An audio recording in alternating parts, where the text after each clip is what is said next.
સુરતને ફરી ધમધમતું કરવા નાયબ મુખ્યમંત્રી હર્ષ સંઘવીની કવાયત। આપત્તિના ઓથારમાંથી સુરતને બેઠું કરવા યુદ્ધના ધોરણે કામગીરી કરવામાં આવી રહી છે।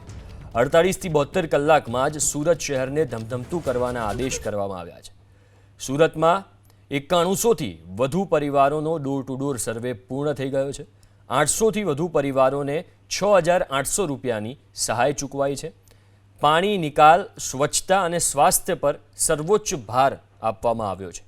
રોગચાળો ફેલાય તે પહેલા કામગીરીના હર્ષ સંઘવીના આદેશ। તો ભારે વરસાદ અને પૂરની આપત્તિની પરિસ્થિતિમાં સુરત શહેરના અસરગ્રસ્ત વિસ્તારોને રેકોર્ડ બ્રેક સમયમાં ફરીથી બેઠું કરવા માટે અને જનજીવન પૂર્વવત કરવા માટે ગુજરાત સરકાર દ્વારા સતત પ્રયાસો કરવામાં આવી રહ્યા છે। એવામાં નાયબ મુખ્યમંત્રી હર્ષ સંઘવી સુરતમાં છે અને તેમણે કવાયત હાથ ધરી છે।